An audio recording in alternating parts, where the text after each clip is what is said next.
ගෙට දින සැවම අත්වැල් බැඳ ගොඩනගමු අපේ රට.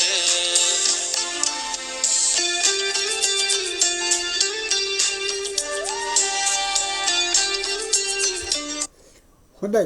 අද සමාජ මාධ්‍ය වගේම ප්‍රවෘත්ති වාර්තා කරන මාධ්‍ය දිහා බලනකොට දක්නට ලැබෙන දේ තමයි තාමත් පටු අදහස් දරන අය සිටින බව.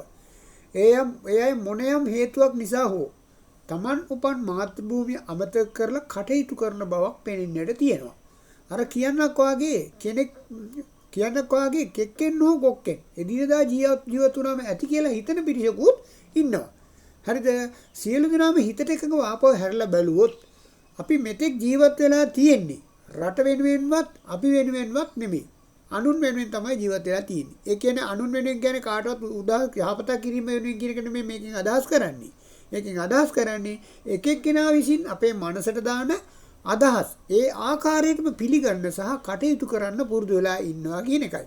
ඒ බව හොඳින් දන්නා සුළු පිරිසක් එයින් අයුතු ප්‍රයෝජන ලබා ගන්නවා වගේම ලබා ගන්න උත්සාහ කරමින් සිටිනවා. ඒ නිසා තමයි මට පුළුවන් ආකාරයට සුළුවන් හරි යම් අවබෝධයක් ලබා දීම සඳහා මෙම වීඩියෝ මගින් උත්සාහ කරන්නේ. ඔය සියලු දෙනාගෙන් මම ඉතා කාරණික ඉල්ලා සිටින්නේ මෙම වීඩියෝ මගින් ඉදිරිපත් කරන කරුණු වලින් යමක් ලබා ගන්න පුළුවන් නම් ඒ අනුව කටයුතු කරන්න උත්සාහ කරන්න කියන එක තමයි කියන්නේ. මේ වීඩියෝ එකේදී මම ගොඩාක් දුර කරුණු ඉදිරිපත් කිරීම කරන්නේ ප්‍රශ්න විචාරාත්මක ක්‍රමයට තමයි. හරිද? එතකොට ඒකට ප්‍රශ්නයක් ඉදිරිපත් කරලා අපි මොකද්ද කරන්න ඕනි කියලා යෝජනා කරලා තියෙනවා. ඔයාලට පිළිගන්න පුළුවන් දේවල් පිළිගන්න. ඒකින් යමක් කරන්න පුළුවන් නම් හොඳයි කියලා අපි අදහස් කරනවා. හරිද? හොඳයි. එහෙනම් බලමු. මුලින්ම කරලා තියෙන්නේ වඩාත් නිවැරදි පිළිතුර තෝරන්න. හරිද? එතකොට ශ්‍රී ලංකාවේ වත්මන් ආර්ථික අර්බුදයට වගකිව යුත්තේ කවුද? එක ශ්‍රී ලංකා නිදහස් පක්ෂය කියලා තියෙනවා. එක්සත් ජාතික පක්ෂය කියලා උත්තරයක් දීලා තියෙනවා.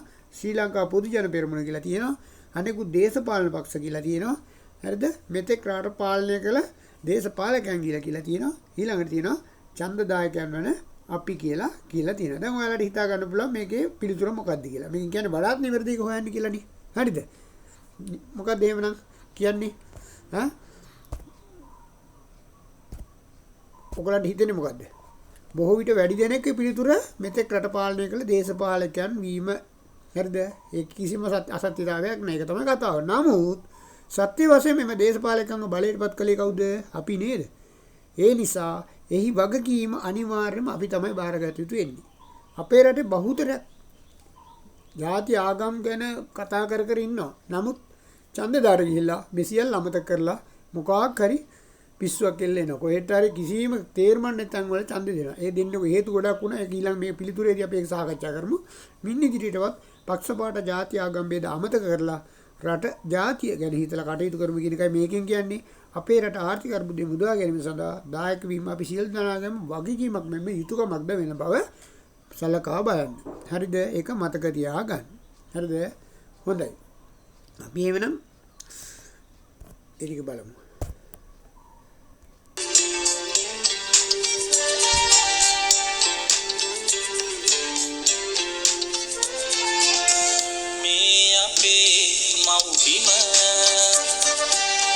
ජයගනිමු ගෙට දින සැවම අත්වැල් බැඳ ගොඩනගමු අපේ රට.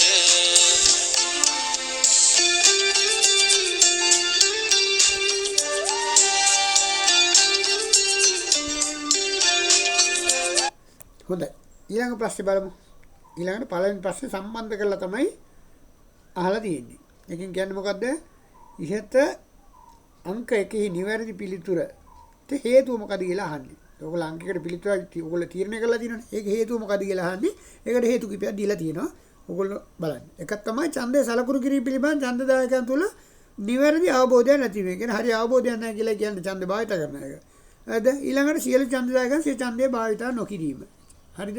ඊළඟට අපේක්ෂකයන් විසින් බොරු පොරොන්දු දීම. කියන්නේ පළපුරුදු දේශපාලකයන් තෝරා ගැනීම සඳහා උත්සාහ කිරීම. දේශපාලකයන්ගේ පරම්පරාවලට සැලකිල්ල දැක්වීම. ඡන්දදායකයන් වන අපි ඡන්දේ භාවිතා කරන අවස්ථාවේ අපේ මාතෘ භූමිය සහ අනාගත පරපුර අමතක කරලා පුද්ගලික වාසී යාළු හිතවත්කම් මිත්‍රකම් නෑදෑ හිතවත්කම් දේශපාලන පක්ෂ පාට යනාදී ගැන හිතලා නොඑක් විකෘති ඔලුවට දාගෙන ඉලා අපි ඡන්දේ පාවිච්චි කරලා තියෙනවා. ඒකට තමයි ඒ හින්දා තමයි මේ සිදුවීම වෙමින් තියෙන්නේ. ඒ වළක්වා ගන්න තමයි දැන් උත්සාහ කරන්න ඕන. අපි හැමෝගෙම වගකීම මේකයි. දැන්වත් අන්සියල්ලටම වඩා අපි උපන් අපේ මාතෘ භූමිය උතුම් කොට සැලකලා කටයුතු කරමු කියන එක තමයි මේකෙන් කියන්නේ.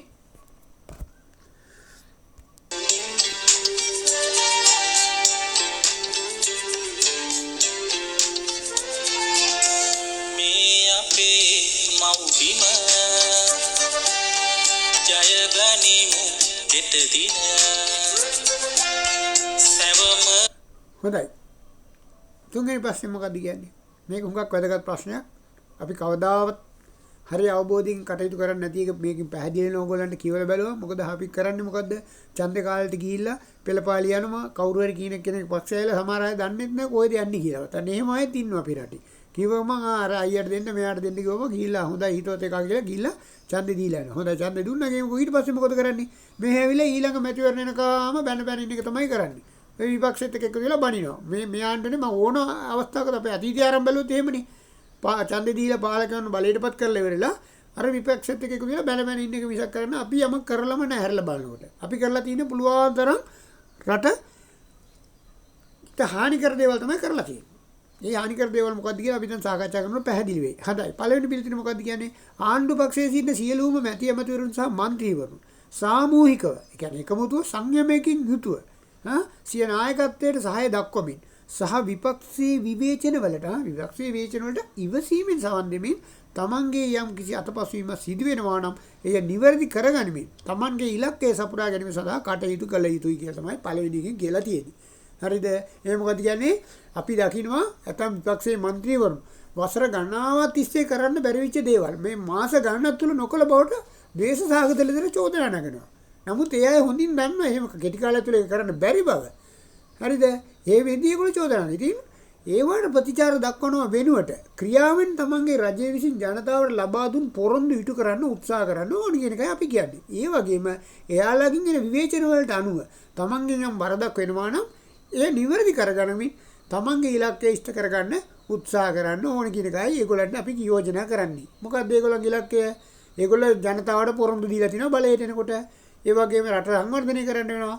ජනතාවට සහන ලබා දෙන්න වෙනවා. ඔන්න ওই ටික කරන්න මේ කවුරුත් කියන අදහස් වලට ප්‍රතිචාර දක්වන්න එඩි කරන්න අවංකවම උත්සාහ කරන්න. එහෙනම් මේ ටික සාර්ථක කරගත්තොත් ඊළඟ මැතිවරණයේදී ඔයගොල්ලන්ට පහසුවෙන්ම ජයග්‍රහණය කරන්න පුළුවන්. හොඳයි. අපි විපක්ෂය ගැන කියලා මෙතන විපක්ෂයේ සිටින മന്ത്രിවරුන් සහ පරාජිත මැති ඇමතිවරුන් රටේ අභිවෘද්ධිය ගැන සිතා නැවත මැතිවරණයක් එනතුරු පවතින රජයට සහාය දක්වමින් ඔවුන් අතින් යම් වරදක් සිදු වෙනවා නම් වේශසහගත ලෙස කටයුතු නොකර එම වැරදි පෙන්වා දෙමින් සහාය දක්විය යුතුයි කියලයි අපි මේකෙන් යෝජනා කරලා තියෙන්නේ. මොකද එහෙමනම් විපක්ෂයේ සිටින മന്ത്രിවරුන් සහ පරාජිත මැති ඇමතිවරුන් මොකද කරන්නේ? මීළඟ මැතිවරණේ එනතුරු ඉවසීමෙන්. මොකද ඒගොල්ලෝ ඉදිරියට ඡන්දේ දීපත් වෙන්න පුළුවන් නේ. දැන් කොහොමද පරාජිතයිනේ. ඒ නිසා ඉවසීමෙන් ද්වේෂසහගත අදහස් ප්‍රකාශ කරනවා වෙනුවට රජයේ අඩුපාඩු පෙන්වා දෙමින් රට සංවර්ධන කටයුතු සඳහා සහාය දක්වන්න පුළුවන්. එසේ කරනවා නම් නැවත ඔවුන් බලයටපත් වුවොත් ඉදිරි සංවර්ධන කටයුතු ඒගොල්ලන්ට පහසු වෙනවා විතරක් නෙමෙයි තමන්ගේ මාතෘ භූමිය සංවර්ධනය කිරීමේ මහඟු පින්කමට දායක වූ බවට මානසික වශයෙන් තෘප්තිමත් වෙන්න පුළුවන් වෙනවා එහෙම කළොත්. හොඳයි අපි බලමු දැන් සීවලි මොකද කියලා ඊළඟ එකෙන් කියනවා සියලුම සමාජ මාධ්‍ය හා ජනමාධ්‍ය වාර්තා කිරීමේදී යම්සි තොරතුරක් හෝ අදහසක් සමාජගත කිරීමට පෙර ඒවායේ සත්‍යතාව තහවුරු කරගත යුතුයි. එසේ නොකර පටු අරමුණු තකා ඉදිරිපත් කරන සෑම තොරතුරක්ම ක්‍රමක්‍රමයෙන් Taman ඔබ මාතෘ භූමිය තව තවත් විනාශය කරා යොමු කරන බව අවබෝධ කරගන්න කියලායි කියන්නේ. මේක කාටවත් කියන්න අවශ්‍යතාවයක් නැහැ. හැමෝටම පැහැදිලි වෙන දෙයක් තමයි අතීතයේ සිට මේ දක්වා මේ වර්තමානයේ දැනුත් සිද්ධ වෙමින් පවතින දේවල් තමයි ඇතම් අය ප්‍රකාශනයකුත් කරනවා. පස්සේ ඒගොල්ලෝ වැරදුනා කියලා කියනවා. නමුත් මුලින්ම යන ප්‍රවෘත්ති සමාජගත වුණාට පස්සේ වැරදිමින් කිව්වා කියන එක එච්චර බලපාන්න අර මුලින් ගිහිලා ඉවරයි. හරිද? ඒ හින්දා රටක් සංවර්ධනය කිරීමට හෝ විනාශ කර ඇදගෙන යාමේ හැකියාව අනිකුත් සියලුම කරුණු වලට වඩා සමාජ මාධ්‍ය වලට ඇති බව අතීතයේ සිටම අපි දකිනවා. නමුත් ওই සමාජ මාධ්‍ය ඇතුළුව අනිකුත් ජනමාධ්‍යවල ක්‍රියාකාරීව සිටින සහ දැනටමත් සිටින මහත්තුරු තමන්ගේ හදවතට එක නැවත වරක්කෝ 100,000 වරක් සිතන්න.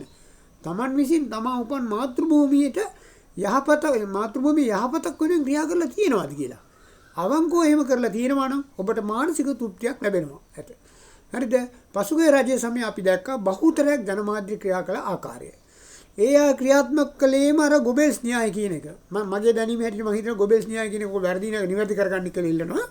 ගොබෙල්ස් න්‍යායගේ තේරුම ඒකේ අදහස් කරන්නේ යම්කිසි අදහසක්. අසත්‍ය තොරතුරක් වැඩි දෙනෙක් අතර ප්‍රචාර වුණාම හරිද? අසත්‍ය තොරතුරක් බහුතරයක් අතර පැතිර ගියාම ඒ සත්‍ය තොරතුරක් බවට පත් වෙනවා කියලා. ඉතින් අපි සාමාන්‍ය හිතුවත් එන්නේ 10 දෙනෙක් ඉන්නකොට 9 දෙනෙක්ම මේක හරි කියවට ඉතුරු එක්කනට ඒක විරුද්ධ වෙන්නේ නැහැ නේ. එයාත් ඒක පිළිගන්නවනේ සත්‍ය කියලා. නමුත් ඒක අසත්‍ය තොරතුර තමයි මේ කියලා තියෙන්නේ. හරිද? ඒක ඔයකින් කියන්නේ. හරිද? වැරදි. එතකොට ඒ සත්‍ය තොරතුරක් බවට පත් වෙනවා කියන එක තමයි න්‍යාය කියන්නේ. වැරදිම තියෙනවනේ ඕගොල්ලෝ ඒක නිවැරදි කරගන්න. ඒ අතර හරිද? ඒ අතර නොයෙකුත් අභියෝග මැද ජනතාව අතර සත්‍ය තොරතුරු රැගෙන යාම සඳහා ක්‍රියා කරන මාධ්‍යවේදීන් සිටි බව අපි දන්නවා හොඳටම. හරිද? උදාහරණයක් වශයෙන් අපි කියමුකෝ. යම්කිසි අසත්‍ය තොරතුරක් ප්‍රවෘත්තියක් වාර්තාවක් මාධ්‍යවේදීන් 100ක් ඉන්න තැන 99 දෙනෙක්ම මේක සත්‍ය බවට කියනවා. ඒතකොට ඉතුරු වෙන එක්කෙනා තනි වෙලා ඉන්නේ. හැබැයි එයා ඒක පිළිගන්නේ. එයා අසත්‍ය බව එයා දන්නවා. එයා හදවතට කිව්ව දන්නවා. ඒ හින්දා එයාට කොහොම හරි මේක අසත්‍යයි කියලා ජනමත කරන්න ඕන. ජනතාව ගෙතර ගෙනියන්න ඕන. එහෙම කරලා තියෙනවා. හරිද? ජනතාව ඒ වෙලාව පීලි අරන්ුත් නැහැ බොහොම අවස්ථාවලදී. පස්සේ ඒවා සත්‍ය බව තහවුරු වෙලක් තියෙනවා. නමුත් ඔයාලා හිතන්න මේ වගේ 99 දෙනෙක් එක පැත්තකදී තනියෙන් එක්කෙනෙක් ඉඳලා මේ විරුද්ධ පැත්තට මේ ප්‍රවෘත්ති අරන් යනවා කියන්නේ මොන තරම් අසීරු කාර්යයක්ද කියලා, මොන තරම් දුෂ්කර ක්‍රියාවක්ද කියලා, එයාට මොන තරම් තර්ජනෙ එන්නේ නැද්ද කියලා. හරිද? ඉතින් ඒ මාය අසීරු ක්‍රියාවන් කරපු අය ඉන්නවා. ඒ අයට තවදුරටත් ඒ ආකාරයෙන්ම අපි සාපේ රට වෙනුවෙන් සේවය කිරීම සඳහා ශක්තිය ධෛර්යය මෙන්ම දීර්ඝාසු ආයුෂ ලැබේවායි කියලා ප්‍රාර්ථනා කරන ගමන් අතීතයේ සියලු ක්‍රියාවන් ඔහේ අතීතයටම බාර දීලා වර්තමානයේ සිටින සියලුම ක්‍රියාකාරී ජනමාධ්‍ය මහතුරුන්ගෙන් අපි ඉල්ලා සිටින්නේ තමන්ගේ හෘද සාක්ෂියට ඒකඟව ක්‍රියා කිරීමට උත්සාහ කරන්න, කරලා රට වෙනුවෙන් යමක් කරන්න කියන එක තමයි මේකෙන් අපේ අදහස. මොන තරාතිරමේ සිටියත් හිතන්න පොඩ්ඩක් යම් කාලයක් ජීවත් වුණාට පස්සේ නික්ම යන්න වෙනවනේ. හරිද? මොන තරම් දේශපාලන අපි හිටියද අපේ රටේ කොච්චර ප්‍රබලයි හිටියද? කවුරුත් අද ඉන්නවද? නැහැ. හරිද? අපි දන්නවා අපේ ජේ.ආර් මහත්තයා කිව්වේ මොකද්ද? එයාගේ ව්‍යවස්ථාවෙන් කියලා තියෙනවා එයා අර කාන්තාවක් පිරිමියෙක් කරන්න බැරි එක ඔය විතරයි අනිත් ඔක්කොම ව්‍යවස්ථාවෙන් කරන්න පුළුවන් කියලා. නමුත් මරණයෙන් බේරෙන්න පුළුවන්ද කියලා වචන කිව්වේ නැහනේ. බේරලාද නැහනේ. හිතන්න අපි හැමෝම එහෙම තමයි මොන තරාතිරම හිටියත් මේ පැල්පතේ හිටිය එකත් මහා මන්දිරේ හිටපු එකත් අවසාන යන්න වෙන්නේ අර පොළොවේ යන්නට තමයි යන්න වෙන්නේ. ඉතින් ඒ කාලය තුල අපි කියන්නේ එම කාලය තුලදී ඉදිරි පරපුර වෙනුවෙන් නිදහස් නිරවුල් රටක් නිර්මාණය කිරීම සඳහා අපි සියලු දෙනාම දායක වෙමු කියන එක තමයි අපේ ආයාචනය. හොඳයි. ඊළඟට ඩී වලින් මොකද කියලා තියෙන්නේ? ඩී වලින් කියන ආගමික නායකයන් දේශපාලන වශයෙන් පක්ෂග්‍රාහී නොවි රටට සහ රටේ ජනතාවට යහපත් වන පරිදි ජීවත් වෙන රටාවක් සකස් කර ගැනීම සඳහා සියලු දෙනාම අවශ්‍ය අනුශාසන උපදෙස් ලබා දිය යුතුයි. වැදගත් දේ තමන්ගේ සියලු ක්‍රියාවන්ද ආදර්ශමත් විය යුතුයි කියන එකයි. හරිද? දැන් අපි දන්නවා අපේ රටේ විවිධ ආගම් තියෙනවා. අපේ රටේ ගොඩක් රටවල එහෙම තියෙනවා. නමුත් ওই සියලුම ආගම් වල සාරාංශය අරන් බැලුවොත් කිසිම ආගම කාටවත් හානියක් කරන්න කියලා නැහැ. තේරුණාද? හොඳ දේවල් තමයි තියෙන්නේ. තමුන්ගේ මේ ආගම තියෙන්නේ මොකද්ද? තමුන් හොඳ මාර්ගයක ජීවත් වෙන්න කියන එක මග පෙන්වීමනේ කරන්නේ. අවසානයේ ගත්තොත් හොඳ දේවල් කරලා ජීවත් වෙලා ඉන්න තමයි හොඳ දේවල් කරන්න කියන තමයි ඒක පෙන්වන්නේ. ඒක සමහර සාරාංශය ගත්තොත් හැම ආගමකින්ම. එතකොට ඒ විදිහට ජීවත් වෙන සමාජයක් හිටියානම් අනිතාට හිරියර වෙන්නේ නැහැ. අපි එහෙම සමාජයක් වෙනවා. අපි ඒක ධර්මිෂ්ඨ සමාජයක් වෙන්නේ අපි කියන්නේ. අන්න ඒ වගේ ධර්මිෂ්ඨ සමාජයක් සිටින රටක් නම් එම රට සංවර්ධනය කිරීම පහසු වෙනවා. හරිද? කුමක් හෝ ධර්මයකට අනුව ජීවත් වන අය කෙනෙකුට හිරියර කරන්නට හෝ පාපකාරී ක්‍රියාවන්වල යෙදෙන්නට හෝ ඒ වගේම මුසාව පතුරවන්නට හෝ යන්නේ නැහැ. මේ සඳහා ආගමික නායකයන් ආදර්ශමත් විදියට ක්‍රියා කිරීම ඉතා වැදගත් වෙනවා කියන එකයි අපි එතනින් කියලා තියෙන්නේ. ඊළඟට සියලුම පුරවැසියන් පක්ෂපාත අමතක කර පවතින රජයට සහාය දැක්විය යුතුයි කියලා තියෙනවා. හරිද? ඒකෙන් මොකක්ද අදහස් කරන්නේ? පවතින රජය කියන්නේ මේ රජය කියන එක විතරක් නෙමෙයි. අපි ජීවත් වෙලා ඉන්න කාලේ අපි ඉන්නකොට තියෙන රජය තමයි පවතින රජය. දැන් වර්තමානයේ ගත්තොත් වර්තමාන ජනාධිපතිතුමාට ඔයාලා ඡන්දේ දුන්නත් නැතත් එතුමා තමයි මේ රටේ ජනාධිපති. එහෙනම් එයා රටේ තියෙන සියලු පුරවැසියන්ගේ ජනාධිපති තමයි. ඊළඟ මැතිවරණ වෙනකන් එයා අපේ ජනාධිපති හැටියට අපි සියලු දෙනාම පිළිගන්න වෙනවා. එහෙනම් මොකද කරන්න ඕනේ? එයා කරන ක්‍රියාවන්ට එයාගේ සම්බන්ධ වලට අපි සහාය දක්වනවා. අපේ කෙනා අපි උදව් කරනවා එහෙමනේ. ඒ වගේ තමයි. පවතින රජය තමයි අපේ රජය. ඊළඟ මැතිවරණ එනකම් පවතින රජය අපි පිළිගන්න වෙනවා. හරිද? අකමැත්තෙන් හොක් කැමැත්තෙන් පිළිගන්න වෙනවා. එහෙම පිළිගන්න මොකද කරන්නේ? පවතින රජය ගෙනියන අසංවර්ධන කටයුතු වලට අපි පුළුවන් තරම් සහාය දක්වලා අපේ රට ඉදිරියට ගෙන යන්න උත්සාහ කරන්න ඕනේ කියන තමයි ඒකෙන් කියන්නේ. ඊළඟට සියලුම ಜಾති ભેද අමතක කරලා Taman උපන් මාතෘ භූමිය වෙනුවෙන් සිය දායකත්වය ලබා දිය යුතුයි. හරිද? ගොඩක් දුරට එහෙමනේ තියෙන්නේ. මොන ජාතිය වුණත් මොන ආගම වුණත් ජීවත් වෙන්න මේ රටේ, Taman ඉපදිලා ඉන්න මේ රටේ. එහෙමනම් මොකද කරන්න ඕනේ? මේ රට ආරක්ෂා කරගැනීම වගකීම තමුන්ට තියෙනවා. රට හොඳින් තිබ්බොත් තමයි තමුන්ගේ ඉතුරු වැඩ ටික කරගෙන සතුටින් ජීවත් වෙන්න පුළුවන්. ඒ නිසා අපි අපේ රට කියලා හිතාගෙන සියලු දෙනාම ಜಾති අභේද අමතක කරලා කටයුතු කරන්න පුළුවන් සහයෝගයක් රජයට සහ අසල්වාසීන්ට උදව් කරන්න. ඔයාලා අසල්වාසීන්ට උදව් කරනකොට තව ප්‍රශ්නයක් ඒගොල්ලෝ හොන් තත්ත්වයටපත් වුණාම රජයට තියෙන බරක් අඩු වෙනවා. ඒක හැම එකම හිතන්න ඕන අපි. හරිද? ඊළඟට තමයි සියලුම ජාතීන් විශේෂයෙන්ම අන්තවාදී අදහස් අතර ශ්‍රී ලාංකික වශයෙන් කටයුතු කළ යුතුයි කියනවා. මොකද අපි පහුගිය කාලේ දැක්කා තාමත් ටික මතුවෙමින් තියෙනවා. මේ අන්තවාදී අදහස් පතුරන අය ඉන්නව නේද? අන්තවාදී අදහස් පතුරනකොට මේකින් තමයි ලොකුම ප්‍රශ්න එන්නේ. අපි දන්නේ නැහැ අන්තවාදීන් ඉන්නවද නැද්ද කියන එක. ওই ප්‍රකාශ කරන අය දන්නවා කියලා කියනවනේ. නමුත් එතනදී කළ යුත්තේ මොකද්ද? අපි හිතන්න ඕනේ බුද්ධිමත් අපි හිතන්න ඕනේ. එයාලා කරන්න ඕනේ අන්තවාදී අදහස් දරන අන්තවාදී වැඩවල ඉන්න අය ඉන්නවනේ. එයාලා නීති අංශේ ක්‍රියාත්මක කරලා ඒගොල්ලන්ගේ රාජකාරී කරાવી. මෙයාලා කරන්න ඕනේ මොකද්ද? අපට පරිසරයේ ඉන්න අය ඒ අන්තවාදී කණ්ඩායමට තවත් නාම් බෝඩ් ලෙවල් එක දාලා තල්ලු කරන්නේ නැතුව අපි බලන්න දැන් අපි ගමේ සරල උදාහරණයක් ගන්න. ගමේ කොළු ගැටේ මොකක් හරි හොරකමක් කරා. වංචාවක් කරා කියමුකෝ. ඊට පස්සේ එයාව ඇවිල්ලා නීතියෙන් දඬුවම් කරාට පස්සේ ආපහු හොඳ තැනකට දැන් හොඳ මාර්ග වෙනවා. දැන් යන එක එයාට හොරා කියලා බෝඩ් එක ගහුව මොකද වෙන්නේ? ඒ මනුස්සයා හිතන්න පටන් ගත්තා මට හොරා කියලා නේ කියන්නේ. නිකන් හිටියත් එක හොරකම් කරත් එක කියලා එතෙන්ට යනවා. සරල එකක් මම කියන්නේ. එහෙම නැතු නෑ පුතේ ඔයා මීට කලින් කරා මේක කරන්න එපා වැරදි කරන්න එපා මෙහෙම හැදිලා යනවා. හරිද? හැමෝම එයාගේ දිහාට හොරා කියලා අතවි කරනකොට එයා බලන මානසිකව වැටෙනවා. මනසනේ මිනිසුන්ගේ තියෙන මනස විකෘති කරන්න පුළුවන් ක්‍රම මේක. හරිද? ඒ නිසා මොකද කරන්න ඕනේ? එහෙවෙනි අය ඉන්නවා නම් ඒ අය එහෙම නොකරන්න අපි වග බලා ගන්න අපි වගකීමක් තියෙනවා. හැමෝම කියලා කරුණු පැහැදිලි කරලා දීම කොහොම මනස හදන්න අන්තාද අදහස් කියන්නේ උන්ගේ මනස විකෘති කරලානේ. ඒක අනිත් පැත්තට අපි හරවන්න උත්සාහ කරන්න. ඒ ගමන් එහෙම කරන්න බැරි අවස්ථාවේදී නීති ක්‍රියාත්මක කරන්න නීති නිලධාරීන්ට සහාය දෙන එක මිසක් සමාජයේ මේක පතුරලා වැඩන්නේ. ඒ පතුරවන එකකින් වෙන්නේ තව වැඩි කිරීම තමයි වෙන්නේ. අතීතේ නම් ඔක තමයි වෙලා තියෙන්නේ. හරිද? ඕනම එක ලෝකේ තියෙන ඕනම රටේ යුද්ධයක් වුණත් ගත්තොත් පේන්නේ මේ අදහස් ප්‍රකාශ කිරීම නිසා කට්ටිය වැඩි විලා මේ පැත්තට වැඩි වෙලා අපේ පැත්තට අඩු වෙනවා. අපි ඒක කරන්නේ නැති වෙන්නේ මොකද කරන්න ඕනේ? අපිට පුළුවන් තරම් අපේ අතේ දුරින් ඉන්න අය එහෙම වැරදි කරනවා නේ ඒගොල්ලන්ට හොඳ කරුණු පැහැදිලි කරලා දෙන්න ඕනේ. ඒ වගේ මේක කරුණු පැහැදිලි කරලා දීලා ඒගොල්ලන්ගේ යාමකට ගන්න බැරි නම් නීති අංශ මගින් ක්‍රියා කරන්න ඒගොල්ලන්ට සහාය දෙන්න ඕනේ. ඒ අර වටෙන් පිටින් අපි කතා කරන කෑ ගහලා ඉන්න කිසිම ප්‍රතිඵලයක් වෙන්න තවත් විනාශය කරා තමයි යන්නේ. මේක විශේෂ කරුණක් හැමෝම හිතට ගන්න. හැමෝම අතින් මේ වැරදි වෙනවා. දැන් උනත් සමාජ මාධ්‍ය වල අපි දකින සමහර කමෙන්ට්ස් දිහා බැලුවම ඒගොල්ලන් හිත හැදිලා නැහැ. ඒ හින්දා මේක හොඳට හිතට ගන්න. රට ගැන හිතලවත් එහෙම කටයුතු කරන්න. ඔයාලට යම් කිසියක් තියෙනවා නම් නීති අංශ මගින් ඒකට ක්‍රියා කරાવી. ඔයාලා ඒකට සහාය දෙන්න. නීති අංශ දැන් නිදාසේ වැඩ කරන බව අපිට පේනවනේ. ඒ නිසා අපි සහාය දෙමු. හොඳේ? හොඳයි. හොඳයි ඊළඟ මොන ගැන බලමු.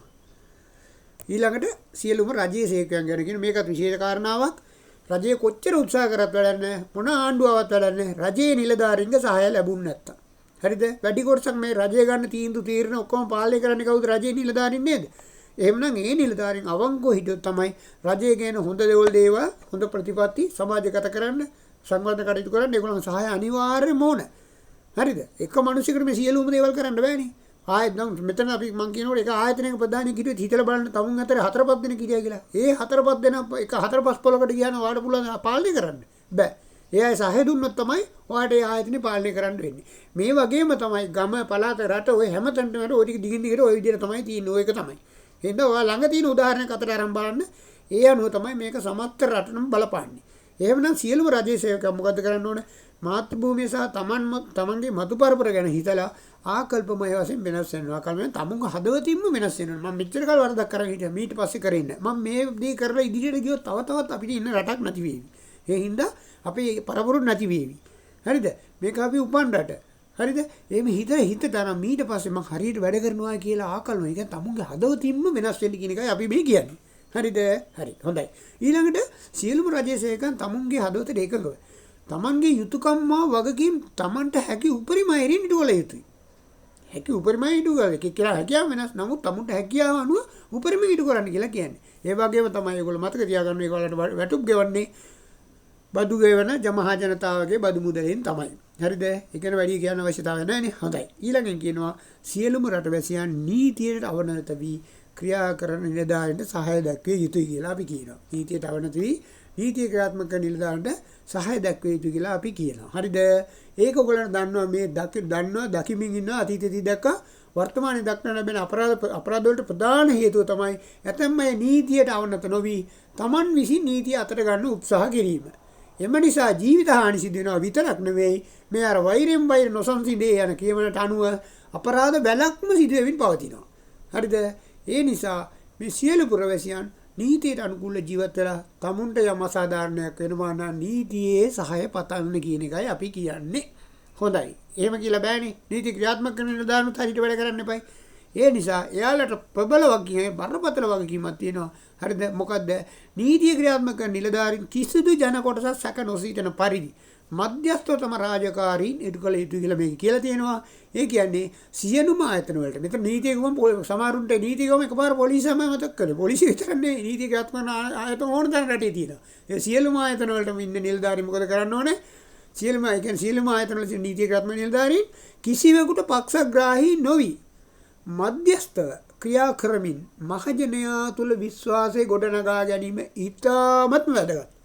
මහජනයා නීති ක්‍රියාත්මක නිලධාරීන්ගේ විශ්වාසය තිබුණොත් විතරයි එයාට යම්කිසි අසාධාරණයක් වුණොත් නීතිය සහන පතාගෙන යන්නේ. එහෙම නැති අවස්ථාවල තමයි අර අපි කියනක් වගේ නීතිය අතර ක්‍රියාත්මක කරන ගල අපරාධ වැලක් සිදු වෙන්නේ.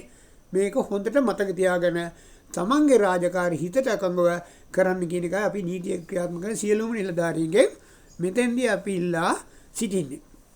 හොඳයි. ඒකෙත් ඕගලන්ට තීන්දුව తీරන ගන්න පුළුවන් විදිහට ඔන්න පිළිතුරු දීලා තියෙනවා. ඒක අපි බලමු.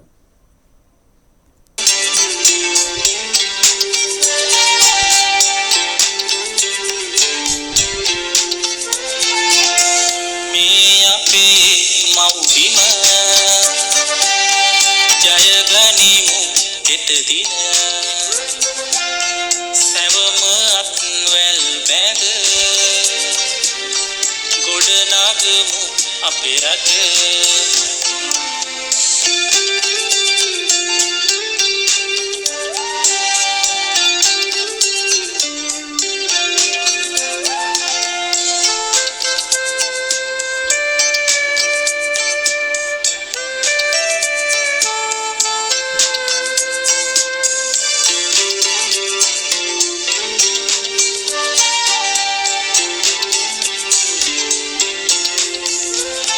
හොඳයි. අපි ඊළඟ ප්‍රශ්නේ බලමු. ඊළඟින් කියන්නේ වත්මන් ආර්ථික අර්බුදය අඩු කර ගැනීම සඳහා මහජනයා විසින් මොකද කරන්න ඕනි කියලා අහන්නේ. කියන්නේ අපි මොකද්ද කරන්න ඕනි කියලා. දැන් අපි කරන දේවල් තමයි මේක සාකච්ඡා කරන්නේ. නමුත් අපි තව දුරටත් කලකා බලන්න ඕනේ. අපි මොකද්ද කරන්න ඕනේ? අපි මොකද්ද වෙන අඩුපාඩු? අපි මොකද්ද කරන්න ඕනි කියන එක තමයි ඊළඟ එකෙන් අහන්නේ. හරිද? හොඳයි. ඒකටත් අපි මේක කියලා තියෙනවා. පළවෙනිම කියලා තියෙනවා පොදු දේපල ආරක්ෂා කළ යුතුයි කියන එක. ඒක අපි කාටවත් පැහැදිලි වෙනද යන්නේ? පොදු දේපල කියන්නේ මොකක්ද කියලා මම විස්තර කරලා තියෙනවා. මෙතන කියපු නැති දේවල්ක් තියෙනවා. පොදු දේපල කියන්නේ සෞඛ්‍ය මාර්ග, පොදු ප්‍රවාහන සේවා, පාසල්, විශ්වවිද්‍යාල, ගංගා ඇලදොල ඇතුළු වාර්මාර්ගපත් ඒක විශේෂයෙන් රක්ෂිත වනාන්තර මේ සියලු දේම ආරක්ෂා කිරීම අපේ වගකීමක් හා යුතුයකමක් වෙනවා. මේ සියලු දේවල් වලින් අපි විසින් යම් කිසි අපේ ක්‍රියාකාරකම් නිසා තමයි මේ සියලුම දේවල් විනාශ වෙන්නේ. ඒ මොන ගමන් අපේ මහජන මුදල් තමයි මේකට වැය කරන්න වෙන්නේ. රට සංවර්ධනය කරන්න තියෙන මුදල් වැය කරන්න වෙනවා. ඒ විතරක් නෙමේ නිලධාරීගේ කාලය, ශ්‍රමය මේ සියල්ලම කැප කරන්න වෙනවා මේකට. සමහරක් අවස්ථාවල තියෙන සමහර පද්ධති ඔය තියෙන ඒ කියන්නේ ඔය පොදු දේපල සමහර ඒවා මුලින් තිබ්බ තත්ත්වයට නැවතපත් කිරීමට අසීරු වෙනවා. හරිද? මේ මොන ගමන් බලවත් අපහසුතාවයටපත් වෙන්නේ ජනතාව තමයි. අපි උදාහරණයක් ගත්තොත් ඔය බස් වල කෝච්චි වල ගිය ගමන් බලන්න මොකද වෙලා තියෙන්නේ කියලා. සමහරලා එක්කෝ සීට් එකට හරි හැන්ඩල් එකට හරි හානි කරලා තියෙනවා. හරිද? ඒ වගේම ඇලදොලවල් කාණු ගිහිල්ලා බලන්න. රොඩු අපද්‍රව්‍ය දාලා ඒ කාණු වල පද්ධති අවහිර වෙලා තියෙනවා. ඒ නිසා මොකද වෙන්නේ? ඒ වගේ ඇති ජලයේ පිටාර ගැලීම කන් අතර තත්ත්වයක් ඇති වෙනවා වෙන්න පුළුවන්. ඒ වගේ මහ ජනතාව මහත් අසීරු තත්ත්වයට පත් වෙන අවස්ථාවල් තියෙන්නේ අපේ ක්‍රියාකාරකම් නිසා තමයි. අපි කාණු පද්ධතිය පිරිසිදුව තියාගත්තා නම්, ඇරදොල පිරිසිදුව තියාගත්තා නම් ඒ වගේ ජලය ක්‍රමානුකූල බැසයයි. මේ හැමතැනම වෙලා තියෙන මොකද කුණු රොඩු දාලා ඒවා අර තියෙන වියදම් කරලා හදලා තියෙන කාණු පද්ධති ඔක්කොම විනාශ කරලා තියෙන අපි ඒ නිසා ඒකක් ඊළඟට තමයි ওই රක්ෂිත වනාන්තර. මම උදාහරණ කීපයක් මේ කියන්නේ. සමහර රක්ෂිත වනාන්තර වලට ඔය ගිනි තියලා එනවා. හරිද? ඒක බරපතල වරදක් මේ කරන්නේ. හරිද? රක්ෂිත වනාන්තර ගිනි තිබ්බම මොකද වෙන්නේ? ඒ වනාන්තර ගිනිබත් වෙලා විනාශ වෙනවා විතරක් නෙවෙයි ප්‍රදේශාස්තීය ජලහිඟතාවයක් ඇති වෙන්න පුළුවන්. ඒ වගේම වනජීවීන්ට මෙන්න වගා බිම් වලට හානි වෙන්න පුළුවන්. හරිද? මේ වගේ ඉතුරු දේවල් ගැන ඔයගොල්ලන්ට හිතන්න පුළුවන්. එහෙම කළාම ඒවට නැවත සකස් කිරීම සඳහා මහජන මුදල් වගේම කාලයක පකරන්න සිද්ධ වෙනවා. මෙම කරුණු ගැන හිතා ඔබ එවැනි දේවල් නොකරන ගමන් ඔබට පුළුවන් මැනි එවැනි දෙයක් කරන බව දුටුවා නම් එයි අහිතකර බලපෑම පිළිබඳව උන්ට අවබෝධ කර දෙන්න ඒ වළක්වා ගන්න උත්සාහ කරන්න කියන එකයි අපි එතනින් කියන්නේ. ඒ පින්කමට සියලු දෙනාම දායක වෙන්න. හරිද? හොඳයි. ඊළඟකින් කියන්නේ ජලයේ විදුලිය ඉන්ධන වර්ග අර පරිස්සමෙන් භාවිතා කරන්න කියලා. හරිද? ඒකත් ඔයගොල්ලෝ දන්නවනේ. ජලය විශේෂයෙන් උදාහරණයක් ගත්තොත් සමහර තැන්වල ජලය අර පරිස්සම පාවිච්චි කරන්න ඕනේ කියනකොට හැමෝම ජල මාපකයේ උඩින් තියෙන එක භාවිතා කරනවා. ජල මාපකයේ පිටින් කොහේ හරි කඩලා තිබ්බොත් ඒක හදන්න අපිට බිල එන්නේ නැහැ කියලා හිතගෙන. නමුත් ඒකේ බරපතලකම තියෙන්නේ ඒක තමුන් අලුත් වැඩියා කරන්න ඕනේ. එහෙම නැත්නම් අදාළ නිලධාරීම කෙනෙකුලා කරන්න. එහෙම කරන්නේ නැති අය ඉන්නවා. අපි දැකලා තියෙනවා. එහෙම වුණොත් අර ප්‍රධාන ජල ටැංකියේ තියෙන වතුර ගිහිල්ලා ඊළඟට සමාජයට දෙන්න වතුර නැති වෙන්න පුළුවන්. ජලහිඟතාවයක් ඇවිල්ලා අපහසුතාවයටපත් වෙන්න පුළුවන්. විදුලියත් එහෙම අර පරිස්සමට පාවිච්චි කරන්න ඕනේ. සමහර අනවශ්‍ය විදුලි පංකා දාලා තියෙනවා. විදුලි ඒක පහන්පත් වෙනවා. ඒ ඔක්කොම අපි පුළුවන් තරම් ආරක්ෂා කරන්න ඕනේ. විශේෂයෙන්ම ඉන්ධන වර්ග ගැන මම මේ කියලා තියෙන්නේ. පුළුවන් තරම් අපි පොදු ප්‍රවාහයෙන් යන්න උත්සාහ කරන්න ඕනේ. පුළුවන් තරම් වාහන පෞද්ගලික වාහන භාවිතා කිරීම පුළුවන් තරම් සීමා කර ගන්න ඕනේ. අපි ඒගොල්ලන්ට ඉරිසියා කරනවා කියන එක නෙමෙයි. එහෙම කළොත් ඒගොල්ලන්ගේ ආර්ථිකයටත් හොඳයි. ඉන්ධන භාවිතය අඩු වෙනවා. පරිසරයේ ආරක්ෂා වෙනවා. ඒ වගේම ඉන්ධන සඳහා විදේශ මුදල් වැය කිරීමේ ප්‍රමාණය තව අඩු කරගන්න පුළුවන් වෙනවා. හරිද? ඒව ගැන හිතලා ඔයගොල්ලෝ මේ අදහස් වලට එකගෙන කල්පනා කරලා ඔයගොල්ලෝ තීන්දුව ගන්න පුළුවන්. හොඳ වෙන ඊළඟට තමයි අවශ්‍ය ප්‍රමාණය ඉක්මවා භාණ්ඩ රැස් කර තබා ගැනීම වැළකී සිටින්න කියන එක. මේකත් අපි පහුගිය කාලේ දැකපු දේවල් තමයි. කොහේ හරි ප්‍රවෘත්තියක් ආපු ගමන් මොකක් හරි තියෙන දෙයක් පුළුවන් මිනිස්සු ඔක්කොම ගිහලා ගෙදර තියා ගන්නවා. ඒක කොහෙන් බැරන මුදලාල්ලා පවා සමාල්ලාට ගිහලා එකතු කරලා තියා ගන්න මිල වැඩි වුණා විකුණන. මේ වැරදි අදහස් වැරදි දේවල් ඒව කරන්න හොඳ නැහැ. හරි ලොකු පාප කර්මයක් එක. මොකද අහිංසක මිනිස්සු අසරණ මිනිස්සු පස්සේ දුක් විඳිනවා. හිටපුවම වෙනකොට මිල වැඩි වෙනවා. අයි පොඩි ටික හිටපුවම ඊළඟට බඩු එන්න ඉස්සෙල්ලා මේගොල්ලෝ කියලා රැස් කරපුවම අර තියෙන ටික ජනතාව ඉල්ලන තරමට දෙන්න බැරි වෙනකොට මිල වැඩි කරනවා මුදලාල්ලා. ඒ මිනිස්සු අසරණතාවයටපත් වෙනවා. අනවශ්‍ය විදියට භාණ්ඩ හිඟයක් මතු කර පෙන්වන්න උත්සාහ කරනවා. සාමාන්‍ය ව්‍යාපාරිකයන් කොහොමත් ව්‍යාපාරිකගේ හිතවල තියෙනවනේ මොනවා හරි කරලා කියා කර හොයන්න කියන අරමුණ. ඉතින් ඒ වගේ දේවල් ව්‍යාපාරිකනුත් කරන්න උත්සාහ කරන්න එපා. ඒ වගේම තමයි සමාජයේ විසිනුත් එහෙම දේවල් කරන්න එපා කියලා අපි කියනවා. සමහර ව්‍යාපාරික මහතුරු අපි දැකලා තියෙනවා ඔය කොයිස් කාලේම හරි අවංක විදියට තමුන් ගාව තියෙන කිසිම දෙයක් හංගන්න තේන හැමෝටම බෙදලා දීමක් කරගෙන හිටපුවා. මම ওই ගම් වල දැකලා තියෙනවා සමහර තැන් වල.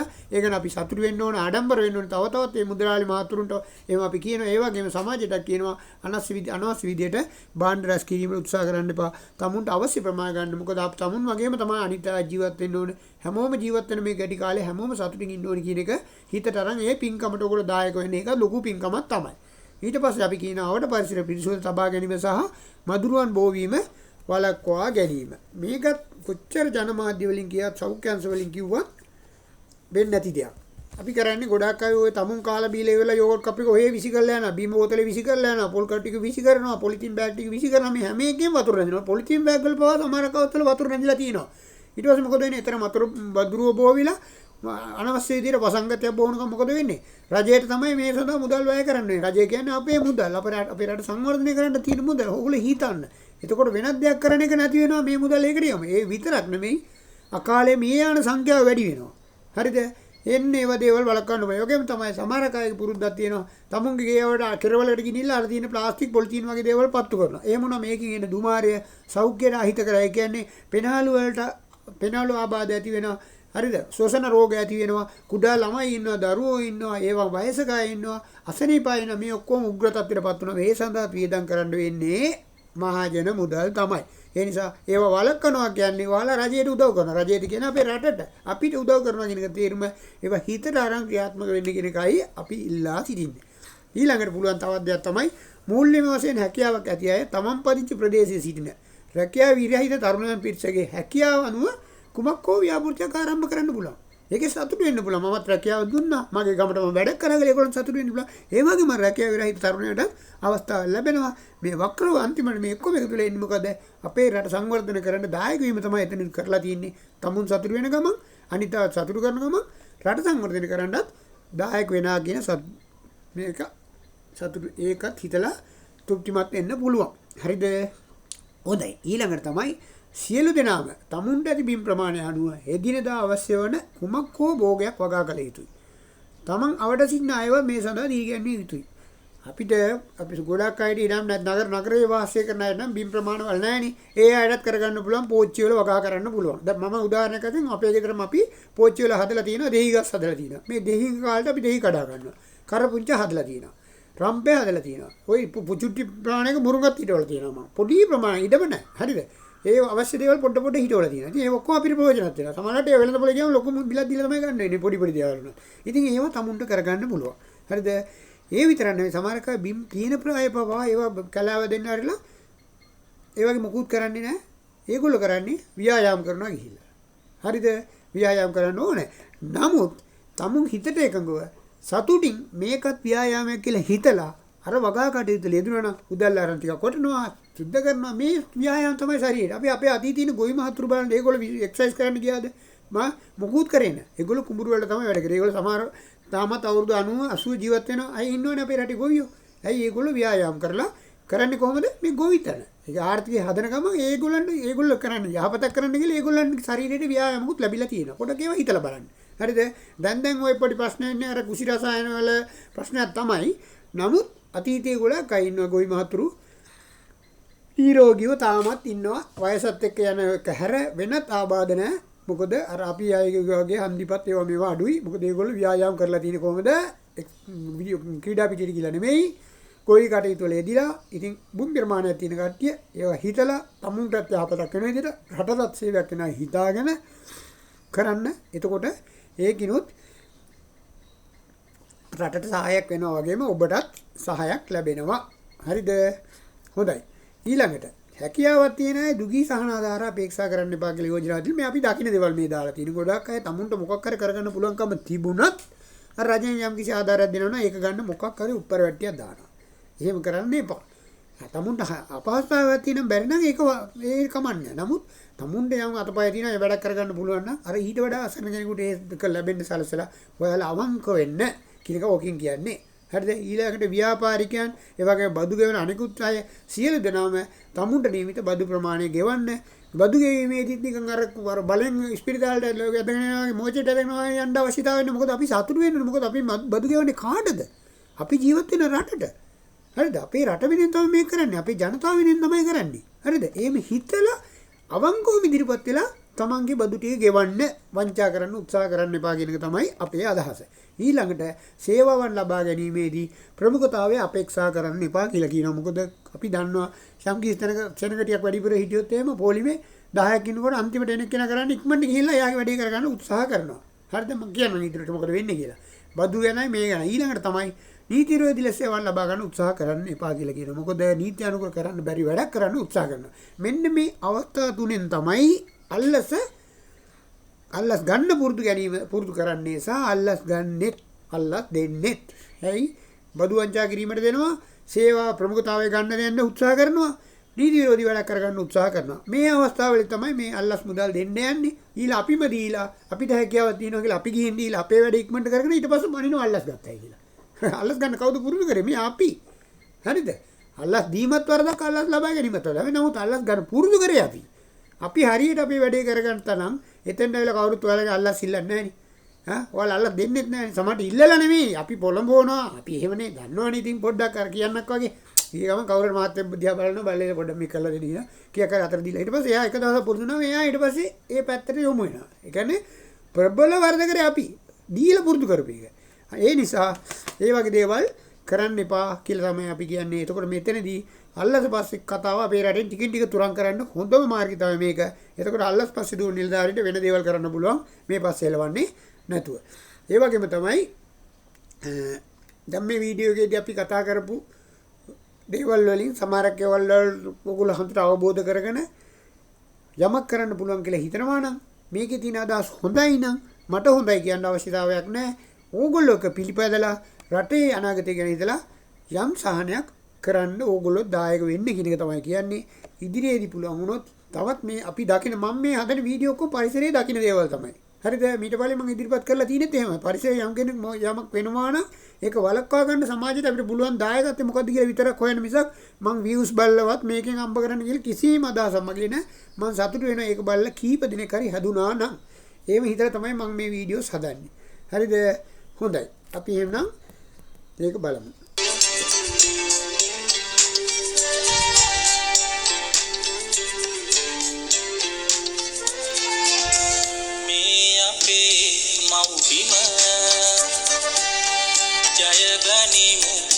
දින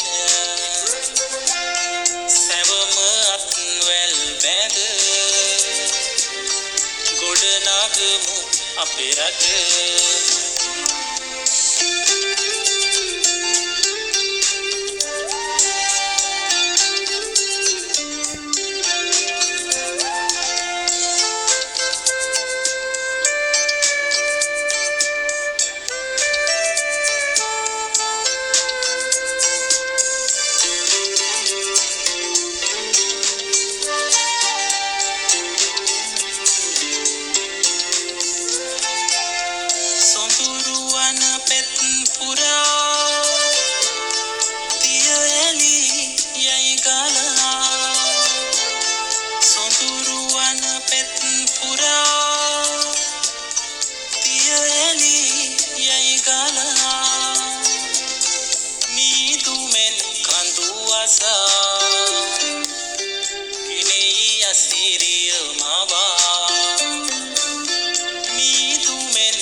දින